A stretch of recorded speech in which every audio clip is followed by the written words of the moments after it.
নমস্কার বন্ধুরা, ক্রিকেট প্রতিবেদনের আরও একটি নতুন ভিডিওতে তোমাদের সবাইকে স্বাগত জানাই।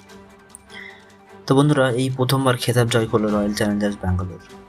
আর স্মৃতি মন্ধানাদের হাত ধরে সাফল্য অর্জন করেছে আরসিবি।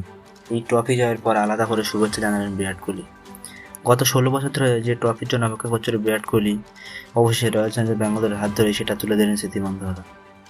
তো বন্ধুরা, ভিডিওটা বিস্তারিত জানার আগে তোমাদের একটা রিকোয়েস্ট করবো, তোমরা যারা এখনও চ্যানেলটিকে সাবস্ক্রাইব করো নি, তোমার চ্যানেলটিকে এখনই সাবস্ক্রাইব করে নাও আর পাশে থাকা বেল আইকনটি বাজিয়ে দাও, যাতে আরও নতুন ভিডিও তোমরা দেখতে পাবে। তো 2024 মহিলা প্রিমিয়ার লিগের ফাইনাল ম্যাচে রয়্যাল চ্যালেঞ্জার্স ব্যাঙ্গালোর 8 উইকেটে দিল্লি ক্যাপিটালসের বিরুদ্ধে জয়লাভ করে।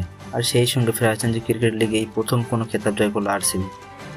এই জয়ের পর বিরাট কোহলি রীতিমতো উচ্ছ্বাসিত হয়ে ওঠেন।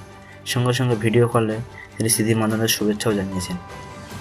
তোমাদের এই প্রসঙ্গে আপনাদের জানিয়ে রাখি, বিরাট যখন রয়্যাল চ্যালেঞ্জার্স ব্যাঙ্গালোর দলের অধিনায়ক ছিলেন, সেই সময় 2016 সালে আরসিবি আইপিএল ফাইনালে উঠেছিল। এই মরশুমে ব্যাট হাতেও দুর্দান্ত ফর্মে ছিলেন কিং কোহলি। মরশুমে সর্বাধিক রান তার ব্যাট থেকেই বেরিয়ে এসেছিল, কিন্তু ফাইনাল ম্যাচে সানরাইজার্স হায়দ্রাবাদের কাছে আরসিবিকে মাত্র 8 রানে হেরে যেতে হয়েছিল। 2021 সালে রয়্যাল চ্যালেঞ্জার্স ব্যাঙ্গালোর দলের অধিনায়কত্ব ছেড়ে দেন বিরাট কোহলি।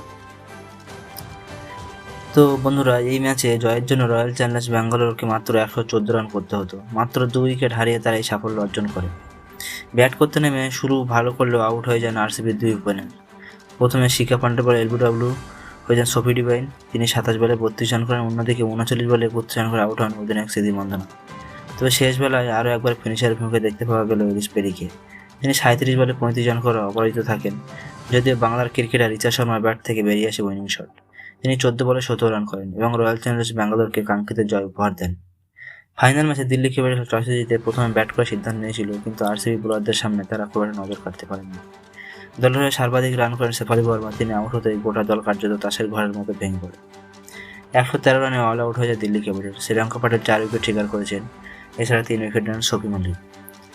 তো বন্ধুরা, দীর্ঘ 16 বছর পরে সেই ব্যাঙ্গালোর তার কাঙ্ক্ষিত জয় পেয়েছে এবং তার জন্য ব্যাঙ্গালোরকে কংগ্রাচুলেশন। তো বন্ধুরা, আজকের ভিডিও এই পর্যন্ত। তোমার যারা